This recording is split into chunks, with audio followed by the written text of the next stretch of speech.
Okay.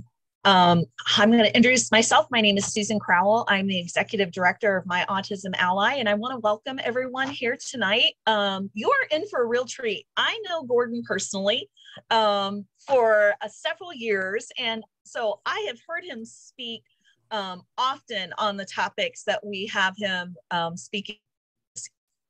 And Gordon is from Mass Mutual, and tonight he's going to be talking to us about how caregivers can secure the future of their loved one with special needs.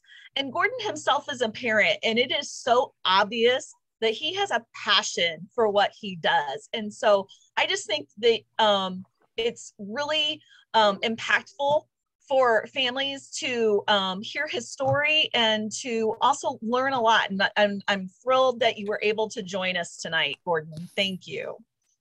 You're very welcome. I'm excited to be here, and we've got some great information to share. Let's see. Do you want to go ahead with the presentation at this point? Anyone else that we're waiting on? That is fine. Yes, go ahead. All right, terrific. Thanks again so much.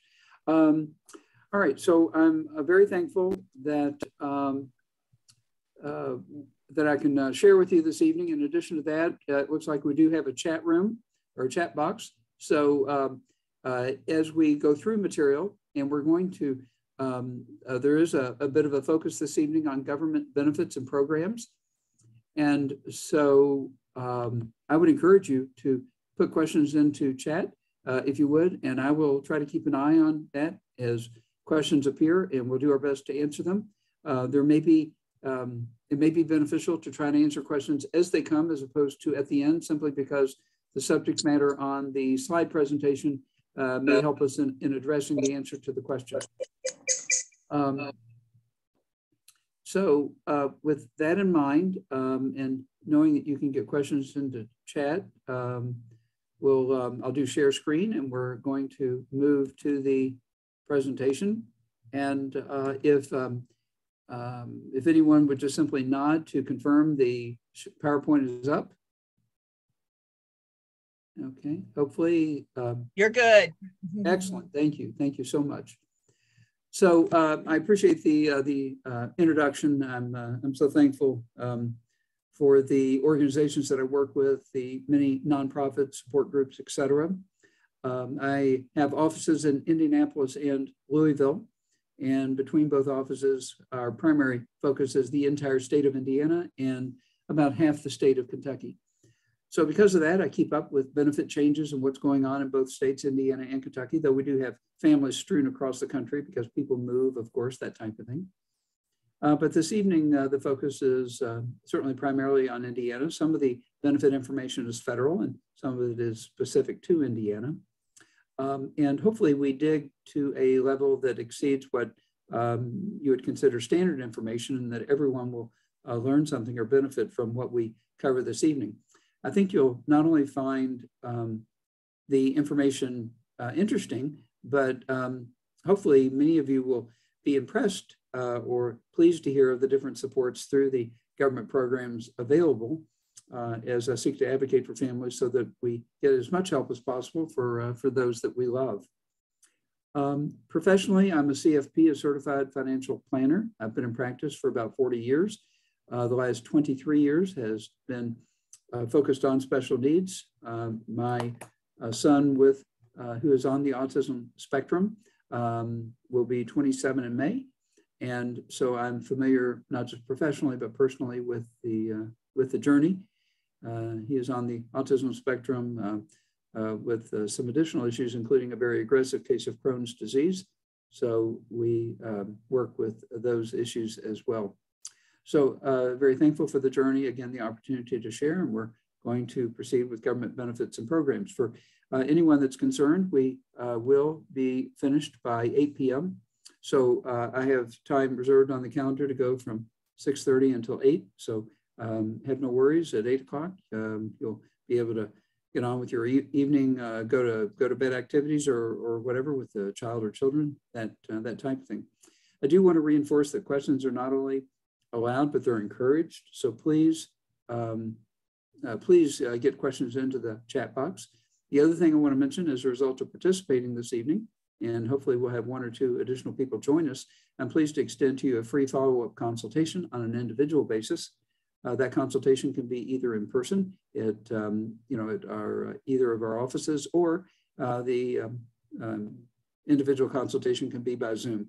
We typically set aside an hour to an hour and a half for each family, and there's absolutely no cost for that individual meeting. And we're able to drill deep into the subject matter that we cover this evening as it applies to your individual situation. So government benefits, programs and benefits. Disclaimer, my team and I do have several people on the team that support my efforts, and we work together to help families, and we work very hard. The last one just left, in fact, a few minutes ago, but we're not all things to all people. And of course, we have to provide appropriate disclosures. Special Care is a program that is sponsored by MassMutual, my parent company, the large insurance and financial firm. So I am one of actually several hundred highly trained advisors across the country, serving in our respective communities with a focus on both the legal, financial, and government benefit issues facing our families as a part of our special needs journey. The PowerPoint covers a lot of material, but if you find that it's not addressed a question or a concern that you have, please do not be shy. Entering questions into chat, providing questions helps kind of break things up. It also avoids a 90-minute monologue from me, this type of thing. So I'm very open to your questions regarding government benefits, which is a complex subject. And as you'll see as we get into these different parts of it, there's a lot to know. So this evening we will be primarily focused on supplemental security income, SSI, including the impact of employment and also the impact of child support. So of course there are many blended families and single parents and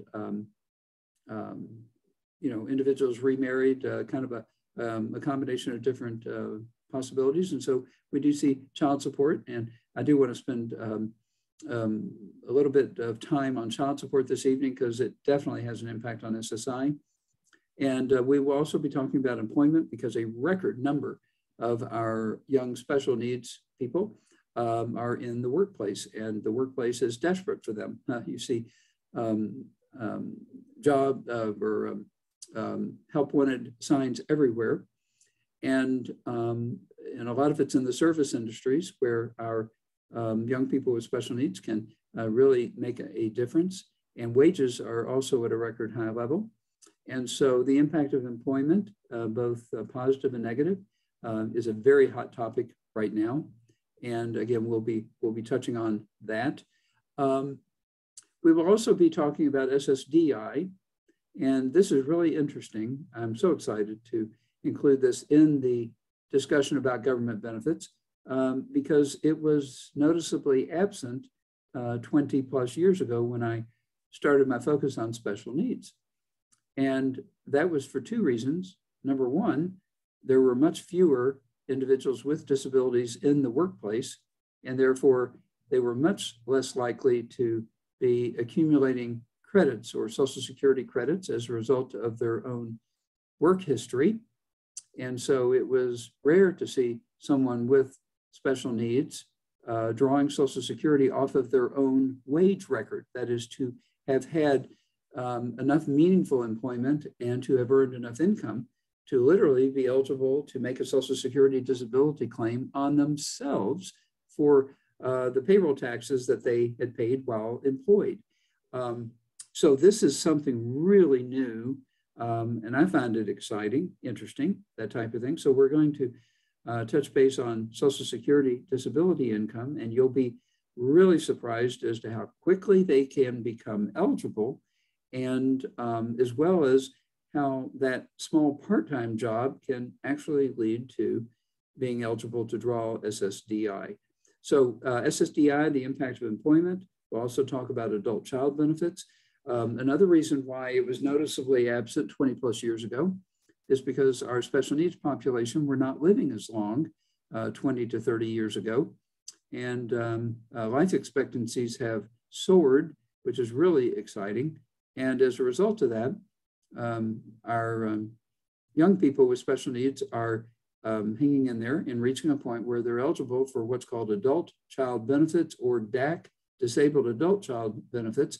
And we're going to talk about that this evening. And I would say the majority of the special needs community does not know about that. So I'm really excited to bring that information to you as well, because that involves you, actually, your adult child with special needs drawing off of your wage record. So they literally can draw off of their own for part-time employment, and they can actually draw off of yours as a result of the work that you've done over the years, and the taxes you've paid, et cetera. And in most cases, they will transition off of SSI to drawing these adult child benefits. And we'll talk about that, where your wage record will not only provide for your Social Security retirement benefits, but actually may, in a domino effect, impact their Social Security benefits as well. We will also be covering Medicaid and Medicaid waivers and developments on that front. And we'll touch on Medicare, which may seem odd, but Medicare goes with SSDI above, just as Medicaid goes with SSI. So there is a rhyme or reason to the makeup of the presentation, but believe it or not, before 8 o'clock, we're going to cover all this. So pretty exciting stuff. Again, I want to encourage you to ask questions. Please don't hesitate to click the little icon that looks like your texting icon from your cell phone, and that will put you into the chat box where you can quickly type into your question. And as soon as you do that, then it will show a number up there for the number of messages pending, and I'll know that there's a question, and there are questions there that we can address for your benefit. So a discussion on Supplemental Security Income, or SSI. The first thing I should mention is while SSI for many people's journey starts at age 18, SSI is actually available from birth for an individual with special needs. However, it is financial considerations that sometimes causes a young person to not receive SSI benefits.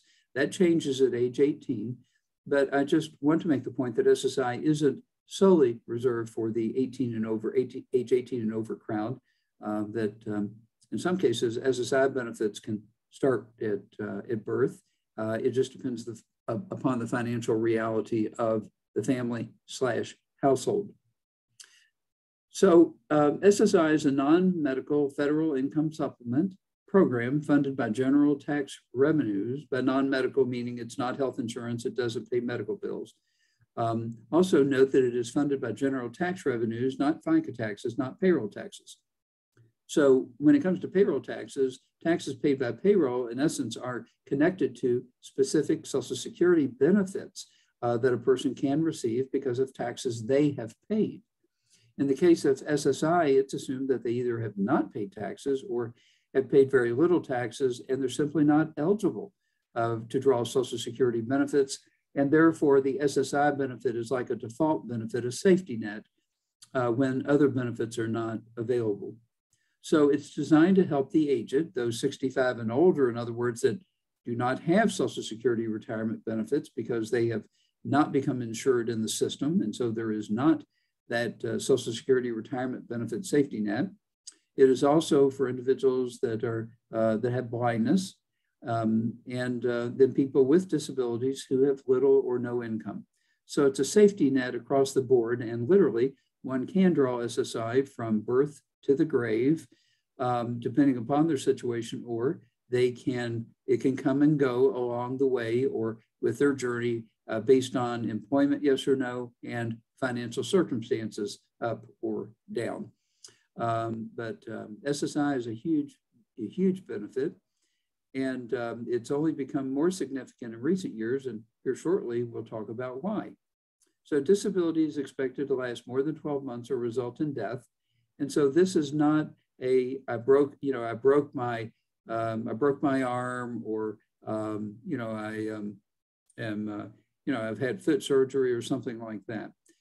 This is a disability, a diagnosis, a circumstance that is long lasting. So it needs to be expected to last more than 12 months or result in death.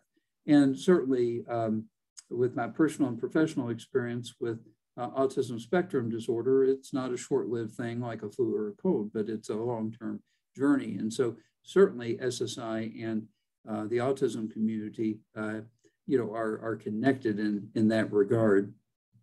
SSI provides cash to meet basic needs for food and shelter. Well, boy, there's been a change. I'll tell you, over the last 23 years I've focused on special needs, SSI has gone from, yeah, it would be nice to, wow, this really helps. So as you can see, for 2022, the maximum SSI benefit is $841. That adds up to over $10,000 a year. And with the inflation numbers that we're seeing at this point, we're expecting the benefit to rise to close to $900 next year. And so this is really substantial assistance or help. The benefit is tax-free, both federal and state. And so you could kind of do a quick calculation and figure out just how much you'd have to earn to net over $10,000 after all taxes, and it's probably $15,000 or more. And so this SSI benefit has really become meaningful. Now you'll note on the slide, we do show that there is more than one SSI benefit amount. So, and this certainly applies in the state of Indiana. There are a few states out there where the SSI benefit is state supplemented, simply because the cost of living is just ridiculous in that respective state. Examples of this would be like New York or California, this type of thing where there's a supplement provided because you would be lucky to be able to pay for food alone, much less shelter for the amount of the benefit. But here in Indiana, we're at $841, but there is a second benefit level, a reduced benefit amount of $561 that an individual can qualify for if they are receiving in-kind support and maintenance, otherwise known as ISM for in-kind support and maintenance. And those are the situations where where Social Security treats the individual as receiving a subsidy, or in essence, they're being subsidized by parents, family, that type of thing. So we see the 561 frequently at age 18 when a young person first applies for SSI. So I do a great deal of coaching families on working with Social Security, and we've been successful in a number of cases in having the 18-year-old start off at the 841 as opposed to the 561. However, if they are approved at the lesser benefit level of 561, we have a process in place to assist families in having the benefit raised. So when the day is done, our goal is to have the 18-year-old or older achieve the maximum benefit level of $841. So please keep in mind that the resource limit you may be familiar with for Medicaid of $2,000 also applies to SSI. So their checking, their savings, including their representative payee account if they are receiving Social Security, and any other assets that are either cash or can be easily converted to cash, such as UTMA accounts, custodial accounts, mutual fund accounts, CDs, again, checking, savings, and even government bonds. All of these are considered available resources if they bear the name of the individual with special needs, or the respective financial instrument or account is registered under their Social Security number.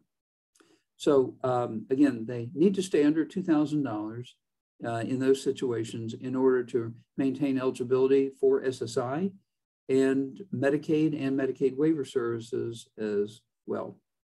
So someone has asked a question. Thank you so much for that. And the question is about 529 accounts. So 529 accounts are really quite interesting. 529 accounts are college savings accounts. The funds can be invested, certainly, and the College Choice 529 account here in Indiana is very popular because there is a tax benefit. that the state of Indiana provides to parents or grandparents to set up 529 accounts and contribute to them in a respective calendar year. So presently, up to the first $5,000 deposited into 529 account or accounts counts for a 20% tax credit for the state of Indiana. So literally, you could put 5,000 into one or divide it up among a number of 529 accounts. And then the state would literally give you $1,000 back on your Indiana state income tax return, assuming that you file an Indiana state income tax return. So an example would be if you get ready to do your taxes and you have put 5,000, the maximum amount on which the credit is calculated into a 529. Then if your state tax bill was $1,300, it just went to $300, meaning they would reduce taxes owed by $1,000. In addition to that, if you are getting a refund back and your refund was going to be $300, but you deposited $5,000 in that respective calendar year into a 529 or among several 529s, then the taxes, the refund just went from $300 to $1,300. So a lot of benefits that come with 529 accounts, in addition to the fact that they grow tax-free and they distribute tax-free. Now, 529 accounts are not just for anything, but it's the college choice. So they're typically mostly for post-secondary education, whether college or Ivy Tech or an associate's degree or technical training or vocational training or this type of thing. They are popular. However, some years ago, they changed the legislation and these quote unquote college accounts are also available to assist with the expense of secondary education. So, 529 accounts. So how does a 529 account factor in with regards to the available resource issue of 2,000? And the answer is, as long as the 529 account is funded with someone else's money, that is not money belonging to the individual with special needs or a disability, then 529 accounts are not a problem at this time. So we've not had issues with 529 accounts as long as it's funded with parents' money, grandparents' money, anyone other than the student. If it's funded with the student's money, meaning you closed a savings account they had and put it into a 529, then typically the financial firm will set that 529 account up as a UTMA or Uniform Transfer to Minor Act account. And if it is a UTMA account, then you do have an issue because a UTMA account automatically by default falls under the control of the student or the young person, typically when they reach age of majority, but certainly no older than the age of 21. And so because it's like a heat-seeking missile headed for them, it does create a problem for government benefits, et cetera, and it is treated as an available resource of theirs. But if it's not a UTMA, meaning it's funded with parents' money, grandparents' money, godparent, friend, neighbor, whatever, someone other than the student themselves, then we have not to date had problems with a 529 account. Okay, we have a follow-up question and we'll move on. Would a medical/special needs trust impact SSI? So let's talk about a special needs trust. A special needs trust is primarily born out of legislation passed in 1993, the Omnibus Budget Reconciliation Act of 1993. The same legislation, by the way, that made it more difficult for senior citizens to go into a nursing home and hand off their life savings to a son or a daughter and claim poverty and have Medicaid pay their nursing home bill. As a part of that legislation that made it difficult on seniors, there was a carve out for individuals under age 65 where their need for supported living was not tied to being old or retired, but was tied to a disability. And that launched the Special Needs Trust Initiative. And there are actually several types of special needs trusts. However, if a special needs trust is properly established, then as a general rule, what's held by the trust would not count as an available resource toward SSI eligibility, to answer the question. So number one, we want to make sure that the special needs trust is set up properly, but provided that it is, it's not typically treated as an available resource, and there is no limit as to how much can be in the special needs trust. Literally, it could have tens or hundreds of thousands of dollars, and that trust can function to help promote the well-being and enjoyment of the trust beneficiary, but what's in the trust not counted as a resource.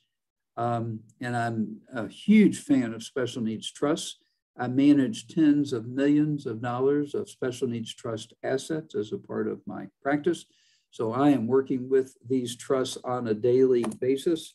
And I frankly think that special needs trusts are as close as we will probably ever come in the special needs community to having our cake and eat it too, because an unlimited amount of assets can be set aside in a properly established special needs trust and not count as an available resource, and be there to pay for travel, vacations, enhancement, camp, horseback riding, gym membership, taking a cruise, going to college, going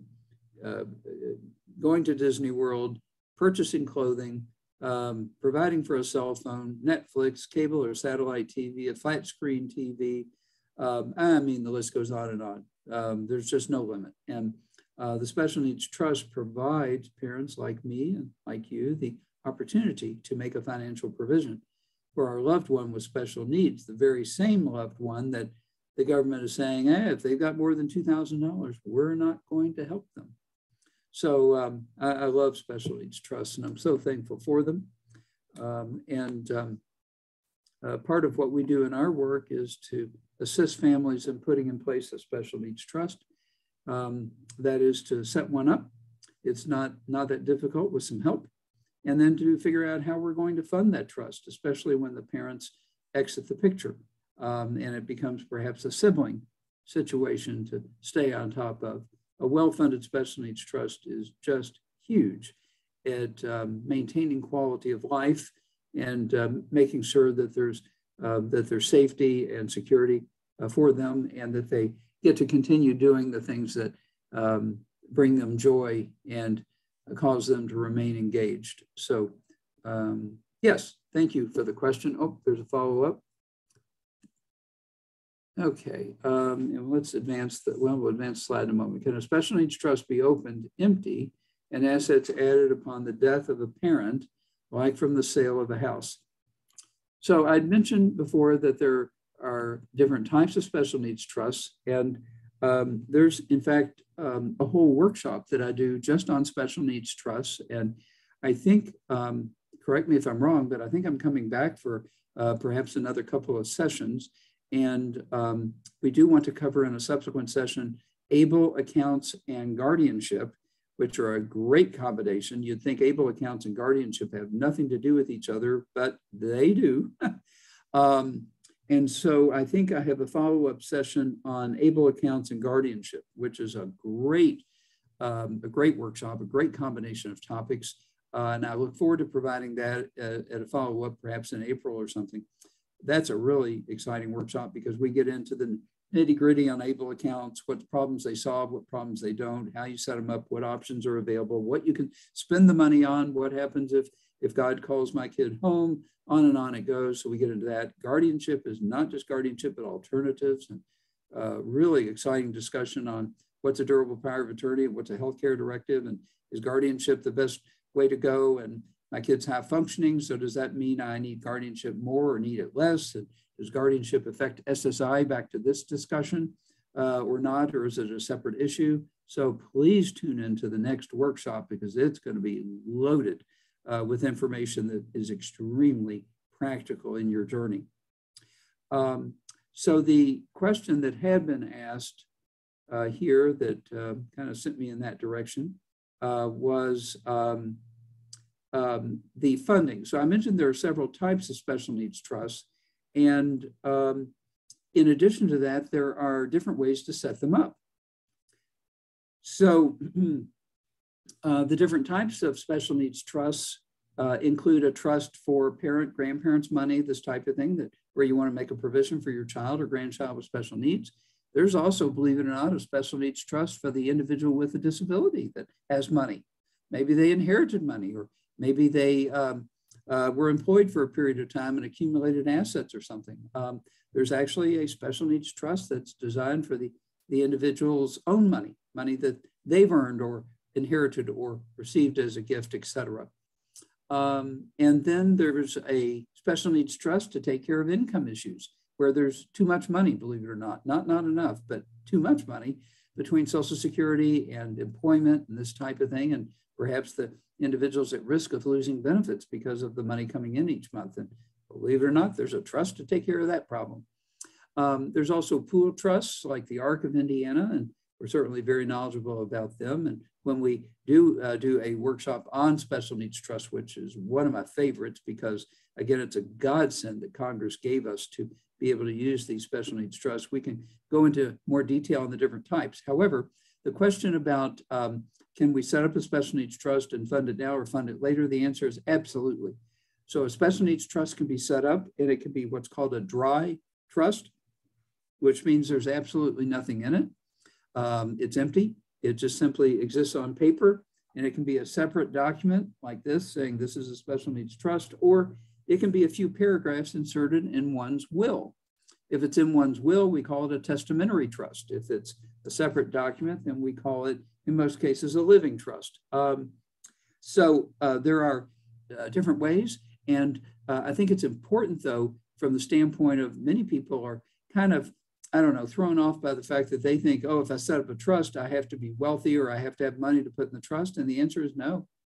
You don't have to have a penny to put in the trust. Now, it probably would be a good idea to focus on what you may fund it with later, or perhaps a home, like was mentioned in the question that was asked. So a home can be left to the trust. So if there's a house or a condominium that you always want your child with special needs to be able to reside or live in, it can be left to their special needs trust, and the trustee would pay the taxes and make sure it keeps painted and roofed and kept up and that type of thing. And they can live there, and waiver services can come help them live there and maintain there, et cetera. Very exciting. But there does not have to be any money to be placed in the trust presently. It can be set up, and literally you can wait 30 or 40 years until you pass away and fund it from assets left from your estate, leftover retirement funds, life insurance proceeds, the house or condominium, proceeds from the sale of home or condominium or property, this type of thing. And in the meantime, maybe you don't put anything in it, but maybe a grandparent wants to be generous and make a $1,000 gift to a trust. We get checks all the time from grandparents, and boy, come Christmas or different times of the year, we get more than at others. So once everybody in the family is aware that a trust exists, it is oftentimes not a stretch to think that $250 here, $500 there can be sent in for the trust. We're happy to provide envelopes as to how to mail it and handle it and make it make it a no-brainer, very easy. Then we also have individuals that are contributing to a special needs trust monthly on a systematic basis, like $50 a month or something, literally putting the trust on the payroll.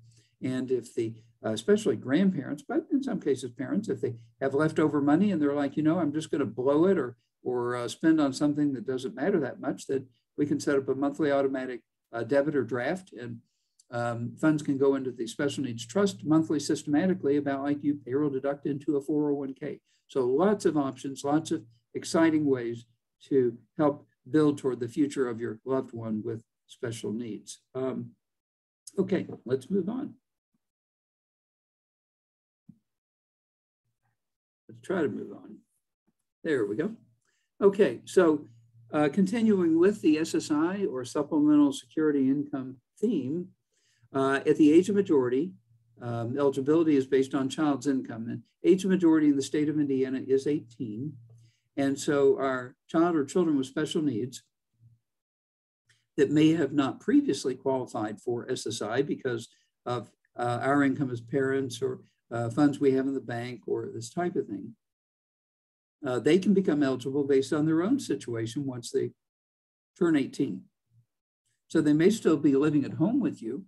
They may be in the bedroom next to you. You know, they hang out in the kitchen, the family room, whatever. So they're right there like they always have been. But it's simply the fact that they turned 18 that changes the dynamic. So as a result of turning age 18, they can be eligible for SSI, even though your income would otherwise still disqualify them or assets that you have. So once they turn 18, it's very similar to the waiver at any age, meaning just as the waiver office or Medicaid overlooks parents' assets and income, Social Security does the same once your child is age 18 when it comes to SSI. All right, keep in mind though, they do have to stay under the $2,000 resource limit. So you can have all the money in the world, but if they have $2,001, they're toast. Okay, let's move on to the second bullet point, and that is how do they figure out how much SSI you get anyway? I mean, how do they do that? So they start off with a monthly benefit amount for SSI, and that monthly benefit amount that they start off with is what we covered on the prior screen, $841 or $561. And that's specifically for 2022. So if you recall a benefit amount of $794 or $530, this type of thing, those are benefit amounts from 2021. But for 2022, the maximum benefit amount, $841, otherwise, if they are subsidized, $561. And from that benefit amount, they start making adjustments. So the first $20 of income of any type is overlooked. Social Security says, no problem. And then the first $65 specifically of earned income is not counted. So the $20 is any type of income. And so the 20 plus the 65 comes together for $85. And so if you have a teenage child that, you know, works at Meijer or Walmart or something, even at Starbucks, Starbucks is becoming quite well known for hiring individuals with special needs. If they can be a barista and mix that stuff up, then Starbucks is all for it. But nevertheless, then Social Security would say 20 plus 65, so we'll overlook the first $85 of income. After that, there is a reduction of $1 for each $2 earned. Notice the disclaimer there, unless they're still in school. And I had an attorney in my office just earlier this morning, and we had a kind of a powwow meeting of, we had both parents there. We had a case manager from Connections. She was lovely and very knowledgeable. So kudos to Connections. And then we had a special needs attorney and myself, and all of us got together to focus on the upcoming or pending turning age 18 of this young person on the autism spectrum. So it was a great meeting, almost like getting an IEP meeting together with you know, all the people that that bear on the situation. And the attorney was unaware that there was a provision for students. And so let's talk about that, because a lot of people are unaware of the student earned income exclusion, the SEIE, and this excludes income from the calculation for SSI, meaning it eliminates the adverse effect on the SSI benefit for the young person having employment. And I say young person because this exclusion lasts until age 22. So if the young person with special needs is applying for SSI at age 18, then in essence, there's a 4-year window from 18 to 22, during which time it is ideal for them to experiment with employment, to try different part-time jobs or situations to see what might work for them, because during that 4-year period, as long as they are a student, then Social Security will waive that reduction against their SSI for the fact that they have a job. Very cool. So how much income will they waive? Well, the first $8,230 for 2022. That went up quite a bit. A maximum of $2,040 a month, but we don't see much of that. So we're primarily focused on the $8,230, which works great for part-time employment. That means up to almost $700 a month. And if they're 18 to 22, that usually takes care of any income that they're generating, almost up to $700 a month. So as an example, if they were earning, let's say $10 an hour and they were working 15 hours a week, that's $150 a week. That might be $600 or $700 on the month. And that would fall into the guideline where either all or most of their income would be overlooked when it comes to calculating their eligibility for SSI. And that's really cool because, goodness, if they could receive up to $841 a month in SSI and an additional, let's say, $600 a month from part-time employment, then we're talking over $1,400 per month. And, they're probably not paying any taxes on it. And the SSI is tax-free.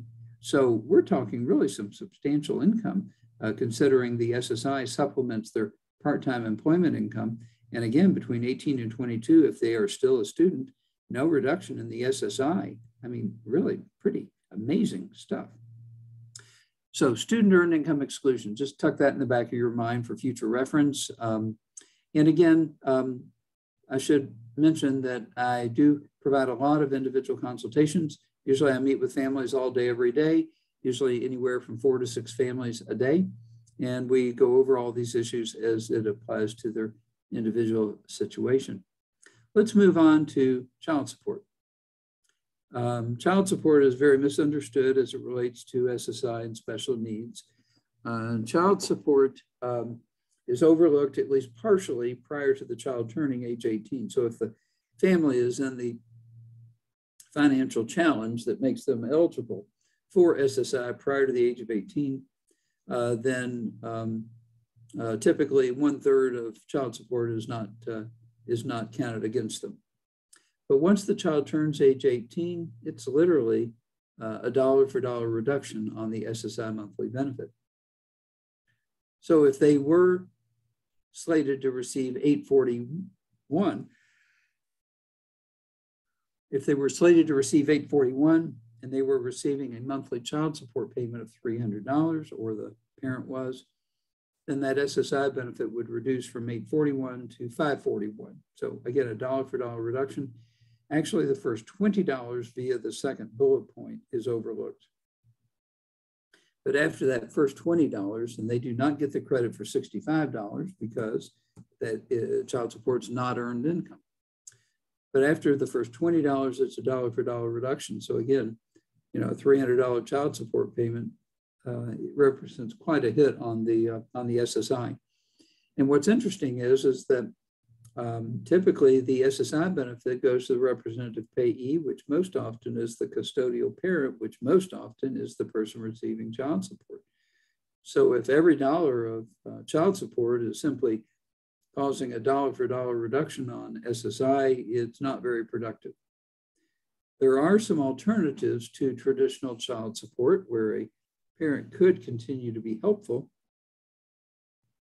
but not in such a way that it would undermine their SSI benefit. And I've just added a bullet point down here at the bottom, indicating a couple of alternatives. One would be voluntary payments to an ABLE account.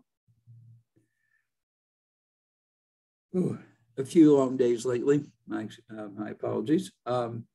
But nevertheless, voluntary payments, not child support, but voluntary payments can be made by the non-custodial parent to an ABLE account, and that would provide an avenue by which funds could be available to assist with expenses for the child with special needs, again, by making withdrawals from the ABLE account, but to not have the funds received as child support, prompting a dollar for dollar reduction against the SSI benefit. So an ABLE account, which we're going to talk about in our ABLE workshop, or excuse me, ABLE and guardianship workshop in April,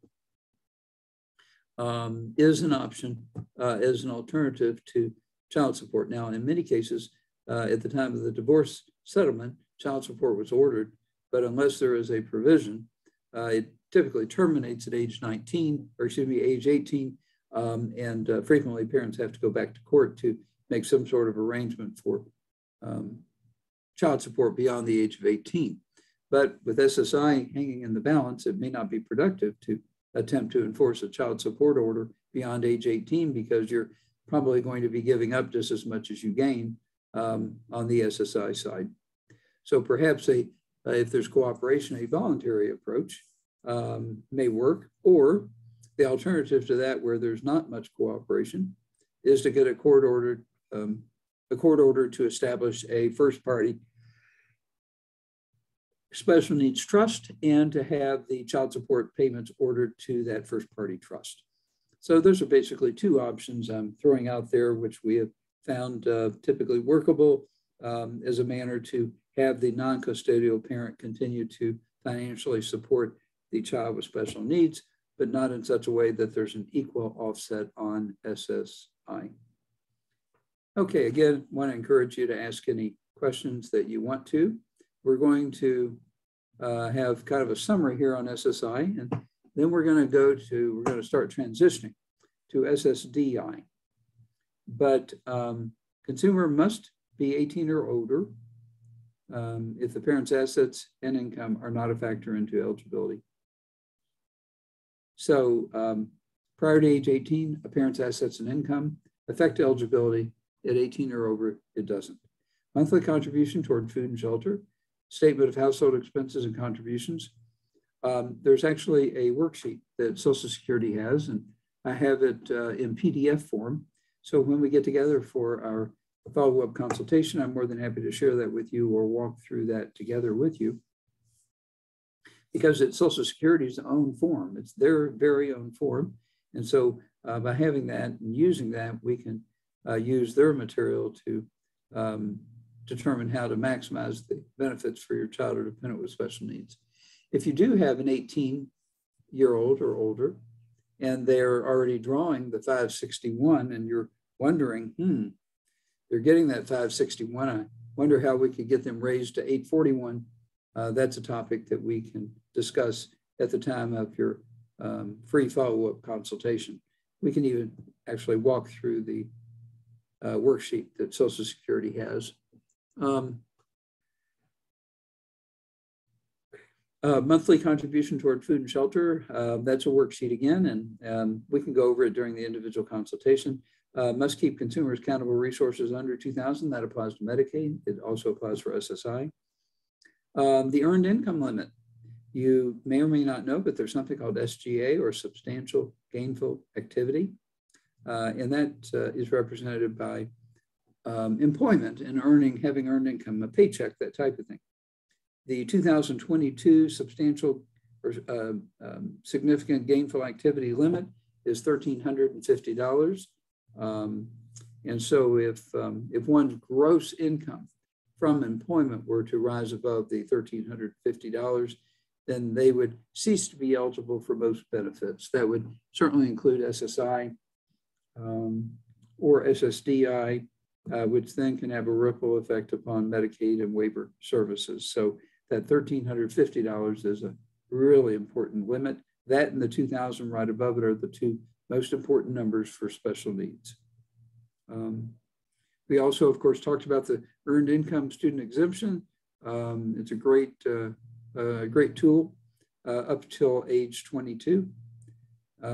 Child support, effect before 18 and after age 18 on SSI, and then always be prepared to appeal. Sometimes it sure looks like the squeaky wheel gets the oil with SSI, so as long as you're willing to appeal and hang in there and be the last person standing, you've got a shot at getting the benefit for them. Okay, so next up, we're talking about employment and SSI. And this is a really exciting topic, as I said, because things are moving in such a positive direction. So I have some examples, and I'm really thrilled to share them with you. Let's start with David, who's age 18, and he gets a job at $10 an hour. He's a student and works weekends with a total of 8 hours a week. Okay. And so at $10 an hour and 24 hours a week, he's paid bi-weekly, and his gross pay is $480 every 2 weeks. So that's simply 24 hours times 2 for 48 hours. 48 times $10 is $480. So every 2 weeks he gets $480. In a 3-paycheck month, his total gross is $1,440. Well, that causes a problem because, as you know from the previous slide, substantial gainful activity limit is $1,350. And by exceeding that, he is basically telling Social Security that he does not need help, and Social Security will be happy to oblige him and withdraw help from his situation. So this will cause him to lose the SSDI benefit of $400. At his earned income of $1,440, Jerry also loses SSI. This is a problem as the loss of SSI may put his Medicaid and therefore Medicaid waiver services at risk. It really would be a great idea if he were to keep his income under the $1,350 a month. It's only over by $90, so we're only talking about trimming his month by 9 hours in the course of a whole month, you know, about 1 day of work, not that big a deal. And as a result of that, he can earn up to the $1,350 and retain his Social Security disability payment of $400. And so his total income is $1,700. Otherwise, he could earn $90 more and have no Social Security and end up at $1,440 instead of $1,700. So it's really smart. There are smart ways to do things to get the most out of these government benefits. And being a student of them, I'm able in many cases to help provide parents with pointers as to how to either get more or maximize on opportunities through these benefits. I do want to remind everybody that, remind everybody that questions are great if you want to jump in. So let's see here. So we got over to Jerry. Somehow the slide switched, but so in Jerry's case, he's drawing SSDI and SSI. So, but at any rate, this is an example of how the $1,350 a month is really important to stay under. It also affects future potential of drawing off of a parent's record, which is where the big money is. But just keep in mind the SGA, or substantial gainful activity limit. If we go back to the previous slide, David is the $10 an hour, of course, and he's a student, works weekends for 8 hours a week. So he's only 18. So he's a recently approved for SSI, and in a 4-week month, his compensation is $320. So he receives the SSI due to student earned income exemption. His SSI benefit is not reduced, so he can earn his $320 a month, get his $841 in SSI for a total of $1,161 a month. So that's pretty exciting. Again, leveraging the student earned income exemption to get his full SSI benefit, despite the fact that he's working weekends and picking up income from his part-time employment. Susan, on the other hand, is no longer a student. She's 21, so she's aged out or graduated or whatever. She has a part-time job working 20 hours a week, earning $9 an hour. She's paid biweekly, earning $360 every 2 weeks, and in a 3-paycheck month earns $1,080. So the first $85 is overlooked. After that, that's the 20 plus the 65. And after that, it's a $1 reduction for each $2 earned.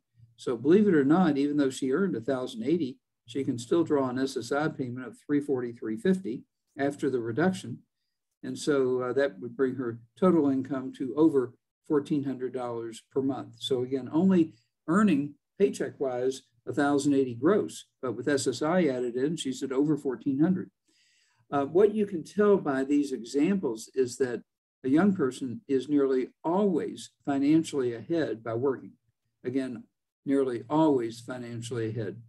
On the other hand, it's good to know what some of the upper end limits are so that one doesn't kind of step over the boundary and cause themselves hurt for very small financial gain. Any questions on SSI? Because at this point, we're going to transition to SSDI. So again, any SSI questions, please put it in chat and we'll be happy to answer them. But I do coach families on how to apply, to come up with a budget, meaning what their monthly contribution is going to be to food and shelter, expenses, and then step-by-step the process that we go through with SSI to get approval and or appeal if it's necessary. We do have attorneys that can assist with appeal situations to help make sure a person gets the maximum benefit allowed possible. And then also,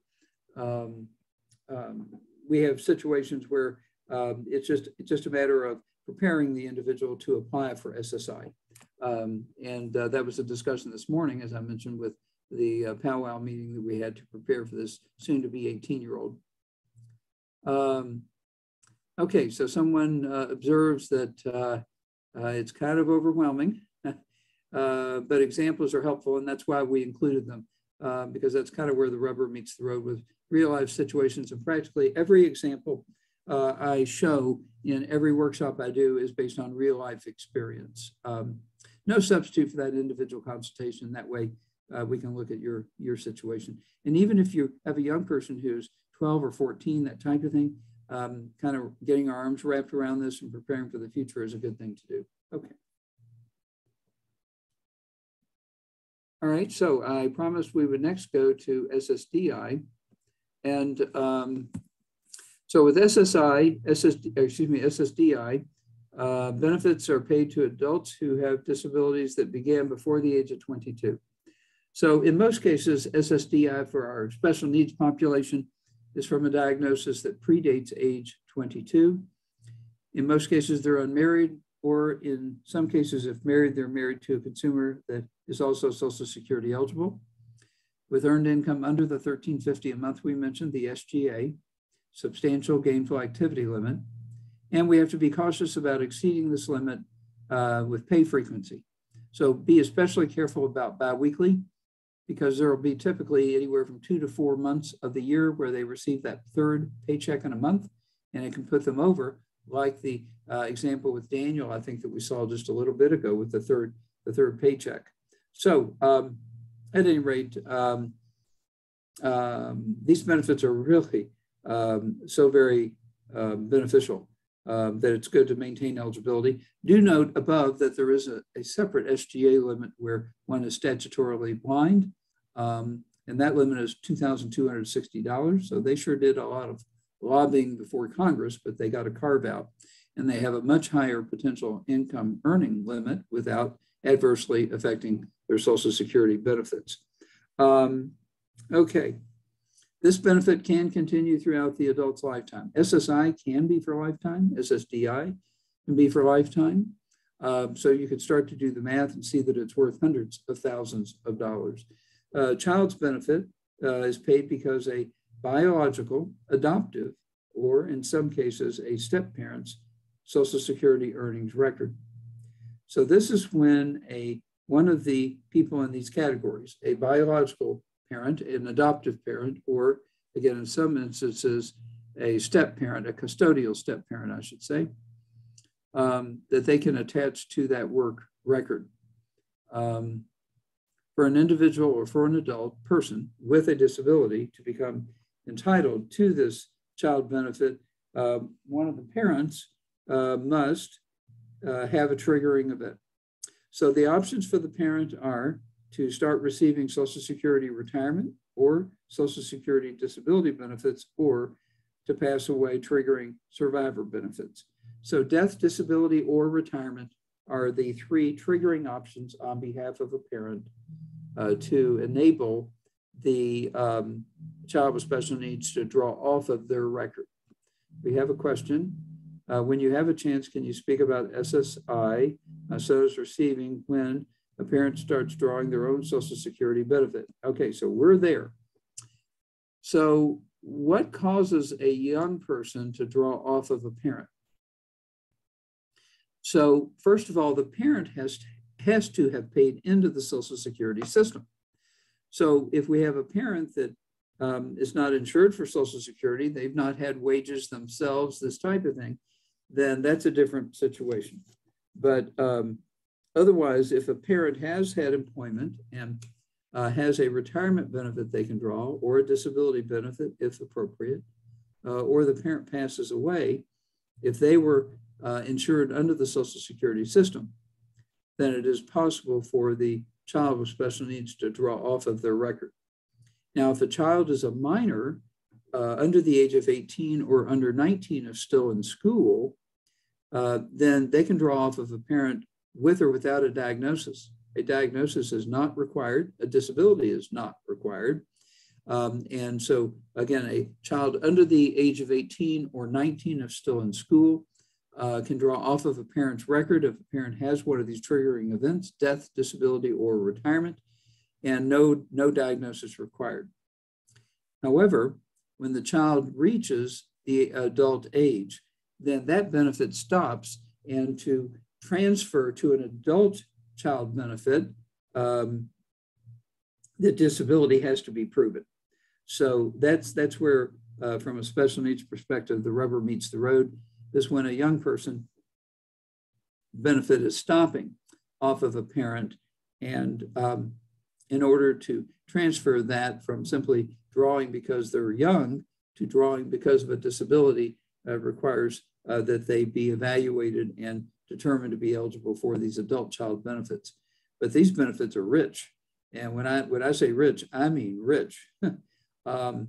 So an adult child, as an example, has the ability to draw as much as 50% of a parent's full age 67 Social Security retirement benefit. So if we have a parent who has had strong earnings over the years and expects to retire with a Social Security retirement benefit, let's say of $3,000 a month, your adult child could be drawing $1,500 a month off of the same record. And invariably, the first question, of course, I'm asked is, oh, so the parent has to share half of their benefit with the child. Is that what you're saying? Meaning the parent gets $1,500 of the $3,000 and the adult child gets the other $1,500? And the answer is no. The parent draws the full $3,000 and the child can receive $1,500 in addition to that. So this really gets exciting, because when you start to think about the effect on retirement planning, if you've got two parents drawing Social Security, let me give you an example, one we were just talking about. Let's say we have a parent drawing $3,000 a month. Let's say the parent has a spouse whose record is not as strong, but the spouse is going to draw a Social Security retirement benefit of, let's say, $2,000 a month. Now we have $3,000 and $2,000 for $5,000 a month, and the child can draw as much as $1,500 off of the parent with a stronger work record. We're talking $6,500 a month in Social Security benefits for those three people collectively. And those benefits will continue on with cost of living increases until they pass away. And then what's amazing is the child that was drawing $1,500, 50% or half of the $3,000 goes to 75% at that point. And so instead of drawing $1,500, literally, they can draw, in that case, up to $2,250 a month. You heard me right, $2,250 per month in the way of Social Security benefits, and do so with cost of living increases for the rest of their life. And on top of that, if they had part-time employment, there's no reduction on that Social Security for employment. So they could be out there earning $1,000 a month with part-time employment, drawing $2,250 a month off of a parent. I mean, we're talking over $3,000 of income. Yeah, incredible. Now, of course, the next question, therefore, you're going to ask is, oh my gosh, with all that income, surely they'll become ineligible for all the benefits. And the answer is actually sort of, but not really. So as long as their earned income stays under the SGA limit of $1,350, or if blind, $2,260, then they'll have no problem continuing to draw the parent benefit, that $2,250 a month. However, Medicaid's a little tricky. And in the case of Medicaid, there is an overarching income limit. And if they exceed that, one of those special needs trusts we talked about earlier can be put in place. So literally, it would be possible for them to draw over $2,000 a month from a parent's benefit, earn $1,000 a month from part-time employment, maintain their disability Medicaid and their waiver services. So this stuff is amazing. So I get excited because I think it's our tax dollars working in such a positive way. All right, there we go.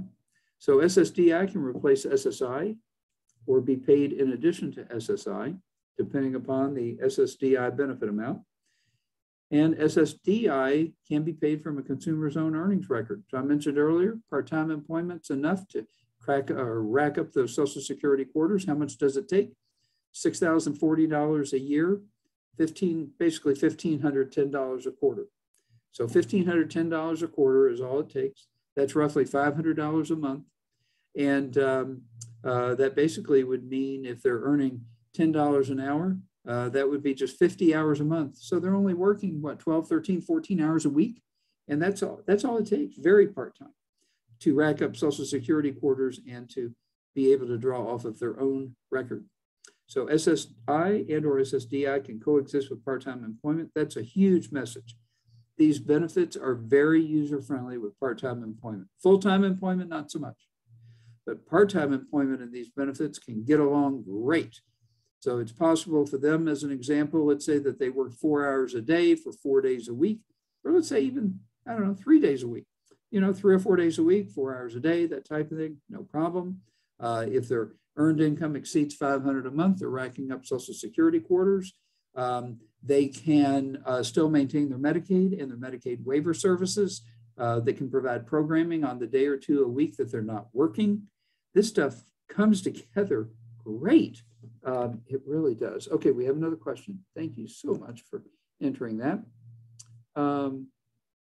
Okay, the question is, does the age of the primary income parent when they retire matter? Retiring at 62 instead of 65 or 70. So great question. And the answer is the ideal. The ideal would be for the parent with the highest wage record to work until full retirement age, for most of us age 67. So if they were to drive their earnings up to age 67 and then start drawing Social Security retirement at that point, that would be maximizing things from the perspective of their own wage record and then maximizing the benefits for their adult child with special needs. Social Security retirement benefits can be drawn as early as age 62, and it's certainly not the end of the world to do so. But every year, a person waits to draw Social Security Social Security retirement. They're adding approximately 8% to their own benefit amount, so a big incentive to wait. Basically, if you operate off age 67, each year you're early, you are deducting roughly 8%. Each year you wait beyond 67, you're adding 8%. So as an example, the difference between 62 and 67, that 5 years, 5 times 8 is 40. So you're taking a 40% hit on your Social Security retirement benefit, but drawing at 62 versus 67. So again, the closer you can get to 67, the better. If you have a parent who's got the lesser earnings record, they could draw as early as 62, knowing that ultimately it's when the higher wage earner draws at 67 that the biggest benefit is going to be generated for the adult child. At any rate, we can personalize this with individual consultation, et cetera. Pretty powerful stuff. The consumer becomes Medicare eligible 24 months after their first month of SSDI. So we actually have young people with special needs going on Medicare before their parents in some situations. Let's say a parent were to start drawing Social Security retirement at age 62. They're 3 years away from Medicare eligibility at 65. However, their child only has to draw SSDI off of them for 2 years to become Medicare eligible. So the child becomes Medicare eligible when the parent is 64, parent a year later at 65. Usually, the first question that comes up with this issue is, oh my gosh, they're getting Medicare. So if they get Medicare, then obviously they lose their Medicaid. And the answer is no. They can retain their Medicaid along with Medicare. Medicare can become the primary. Medicaid can become the secondary for health insurance. Really exciting stuff. The child benefit amounts can reach, we've already talked about that, $2,000 a month or more, depending upon whether the parent's triggering event was retirement, disability, or death. Death, of course, generating the largest benefit for the adult child at as much as 75% of their age 67 benefit. To maximize, there's the age 67 that we talked about. And again, a repeat of $1,510 a quarter, or roughly $500 per month. That should actually be I think 1540. At any rate, or 1510, that's right, or 6,040 for the year, 1510 per quarter. And then also in Indiana, and time does not allow us to go into more detail, but in Indiana, there is something called a trial work period, which is a rolling 5-year period where one is allowed to exceed certain income limits and maintain all their benefits and so forth. So again, something called an Indiana trial work period. That's more for an adult than a child situation, but I'll just put it out there so that you're aware that it exists and we can talk about more of it individually. Okay, then Medicare and Medicaid. So Medicare, most of us think it's 65, but our young people can be eligible for it as early as about age 23 or 24, depending upon when they become eligible for SSDI. Again, 2 years on SSDI, not SSI, but SSDI triggers eligibility for Medicare. In most cases, if they do have Medicaid and waiver services, then Medicaid will cover their Part B premium, which is really cool, about $170 a month, and they get their Medicare at no cost whatsoever. So again, at that point, they have Medicare for primary and Medicaid for secondary, and they can retain those the rest of their lives, keeping in mind that the Medicare is tied to Social Security disability, keeping earned income under $1,350 a month in 2022 dollars. And then the Medicaid piece is under the $2,000 resource limit. Medicaid, on the other hand, is a needs-based program. That's why the $2,000 limit. And of course, it's government funded, government sponsored, et cetera. Again, if you have any questions about these things, then please put that in chat. I love questions.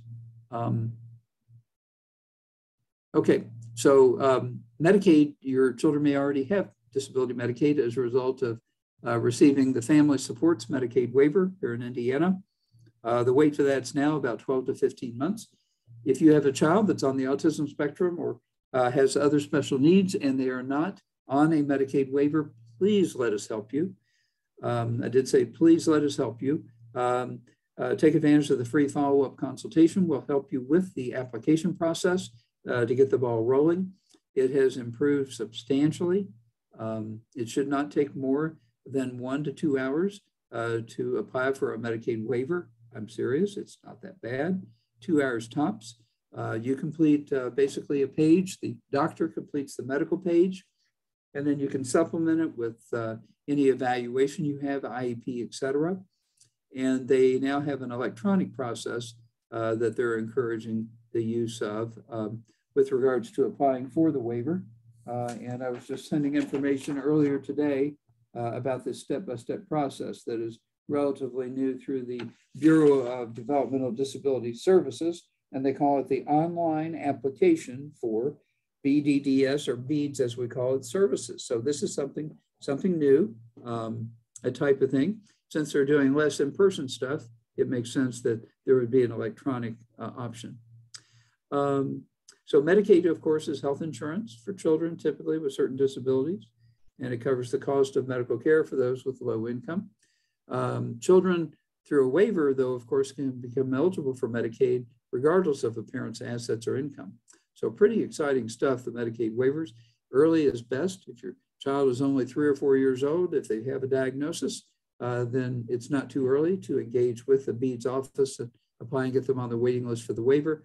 Again, somewhere around 15 months is what we're hearing in terms of how long it takes for them to come up on the list. We weren't in that situation before COVID, but COVID's affected everything.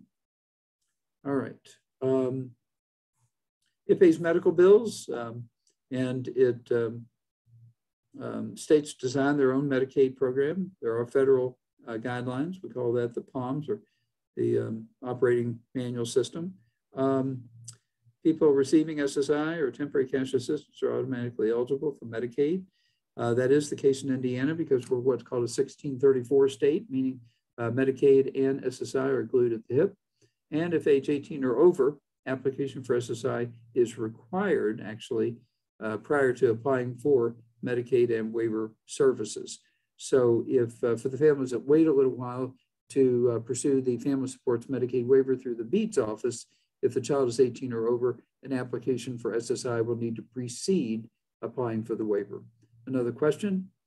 Okay, and they're asking contact, and the answer is the best number to call to schedule your consultation. I will put in here. Again, this is the best number because it rings directly to my office, and that way my staff, either Reese or Jamie Starkey, our parent advocate, or David Gray, will be able to catch the call.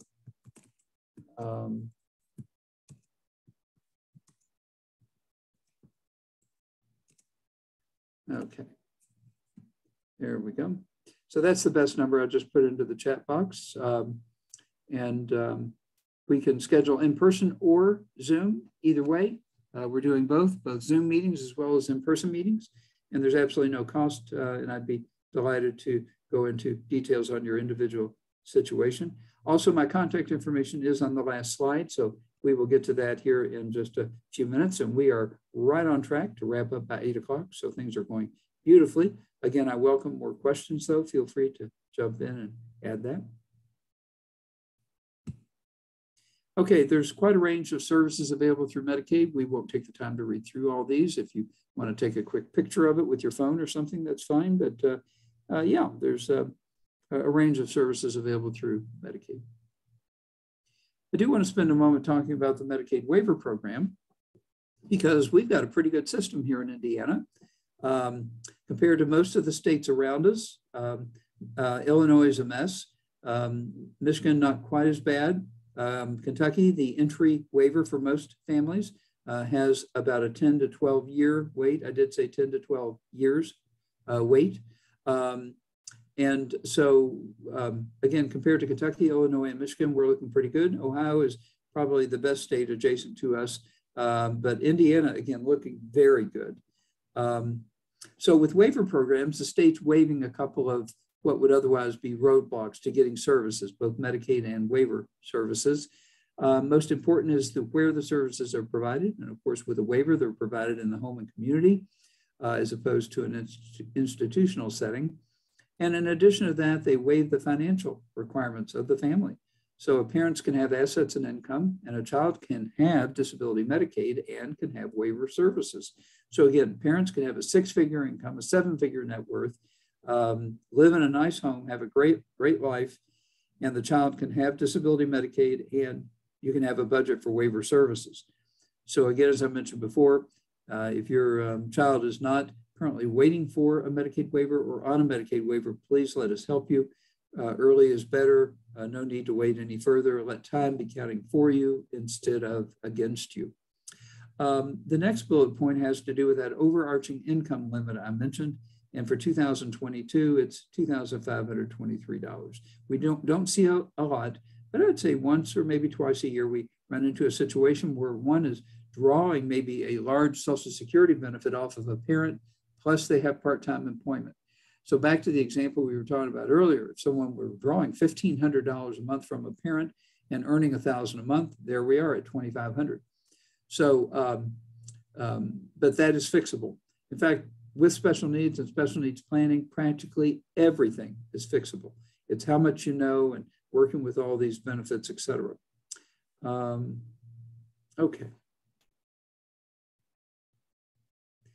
The specific programs in Indiana, and this is a summary, a wonderful condensed summary of Medicaid waiver programs in Indiana, all on one slide, believe it or not. So popular waivers in Indiana include the Family Supports Waiver, which certainly is the most popular among those with intellectual or developmental disabilities. There's also the CIH, or Community Integration Habitation Waiver. And that waiver really has deep pockets. It's difficult to get. There is criteria for it. Typically, the state looks for someone to have parents that are 80 or older, parents that are disabled or deceased, or a situation where we have an extremely difficult behavior situation and we perhaps need residential support, or where the young person may be a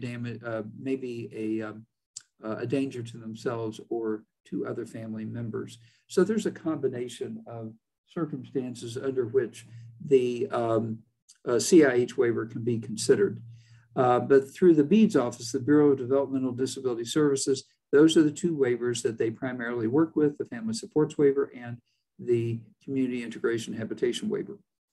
Then there's a different set of waivers that are managed totally separately. And those waivers are the aged and disabled, TBI for traumatic brain injury, and choice program. And those three waivers are more physiological. They're more focused on physical health instead of intellectual or developmental. And so services in the home and community for those with developmental intellectual disabilities and then physical disabilities. So on the physical disability side, there's the aged and disabled TBI and choice program. It's more medically driven.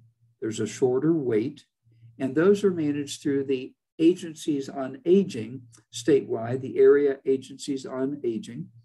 So here in Central Indiana, we have SACOA, the Central Indiana Council on Aging, and around the state, there are other area agencies on aging. And so that's the system that helps manage the waivers that are more physical, that deal with more physical and health issues than intellectual and developmental. On the other hand, the Family Supports Waiver through the BEADS offices or the Bureau of Developmental Disability Services offers up to an annual budget of $19,300. And there is a wait, 8 to 10, now 12 to 15 months, as I mentioned earlier. And so it's really important to make your time count for you and get on the waiting list so that, heck, a year later, your child is targeted and starts receiving waiver services and disability Medicaid for healthcare. So again, community integration and habitation for special situations, and the Bureau of Developmental Disability Services and area agencies on aging each have a number of counties that they serve, and so there is basically a number of these offices around the state. Each one has anywhere from about a half a dozen to a dozen counties, depending upon how populous the area is. But again, if your child is not on some waiver, please let us help you with the application process and to get your child headed toward both disability Medicaid, either as a primary or secondary for healthcare, and to help get a budget for waiver services, especially in this time of COVID. All right, questions on Indiana Medicaid waivers? All right, in the state of Indiana, there's also the CHIP program, which is Children's Health Insurance Program. And this is means tested or needs based. So unlike the waiver and the disability Medicaid that comes with it, there are financial criteria to be eligible for this, but nevertheless, the CHIP program here in Indiana, and also the Special Healthcare Needs program, also needs-based or financially based. But nevertheless, these are two programs to check out and determine if you might be eligible, or your child, I should say, may be eligible, because they can supplement Medicaid and enhance the healthcare benefits. So most of the time in working with families, it's a team effort. And we do have a network of attorneys throughout Indiana that we work with to assist with issues related to the legal, financial, government benefits. With government benefits, the most common need is the appeal process. And we do have attorneys that have expertise in appealing government benefit decisions, so that if your child is told no, then those have great expertise in how to appeal or come back to the government agency and make a fresh or new request to keep the claim open. Sometimes it feels like whoever is last standing is the one that's going to win. And maybe it is that way sometimes. But we do coach families. We help them get connected as appropriate with attorneys to assist with appeal situations, et cetera. Other attorneys that we work with help set up special needs trusts, as well as estate planning documents like wills and durable powers of attorney, healthcare directives, et cetera. And then there are attorneys that assist with Article 7 and IEP situations, et cetera. So yeah, so we have a blanket of attorneys to assist with a myriad of legal issues, and then a number of nonprofits that we also partner with, if helpful or appropriate, with other advocacy issues. And I promised at the end that I would provide my contact information. And so that has that, actually this has a toll-free number on it. This number works fine. It rings to the same line as the 317-567-2005 number. So feel free to use either. If you're using a landline, the toll-free number may be attractive to you, as of course there's no cost for dialing it. This has the Indianapolis office address that's located on the north side near Meridian Street and 465. Then the Louisville address as well. I'm usually in the Louisville office one day a week and one Saturday a month, and the rest of the time I'm in the Indianapolis office. So we've covered a lot on government benefits this evening. We do have a couple of minutes left, so if anyone does have any questions that you've not had the opportunity to ask thus far, and perhaps they're on even something other than government benefits, feel free to put it into chat, and we can take advantage of our remaining 2 or 3 minutes to attempt to answer your question. So okay, we've got one, I think. Let's see. Oh, okay. And that's a thank you. And thank you so much. I appreciate the encouragement. It's a pleasure to share with you. Again, feel free to take advantage of the free consultation. I very much look forward to returning in April. We're going to have a really exciting discussion about ABLE accounts, what they are, what they're not, what they do, what they don't, and guardianship as well as alternatives. So I'm very much looking forward to that. And I'm so thankful to my Autism Ally for making this evening possible that I might share this helpful information with you. And I yield back. Thank you. All right. Thank you, Gordon. I really appreciate you joining us this evening. And you've given us a lot of information and a lot to think about. And I just want to encourage everyone that joined in, you do get a free consultation with Gordon, and to be able to reach out, and he'd be able to answer even more of your specific questions in greater detail. So we look forward to seeing you, Gordon, in April. And thank you for coming, and thank all of our attendees for coming as well. Appreciate it, everyone. Have a good evening. Thank you. Thanks, you too.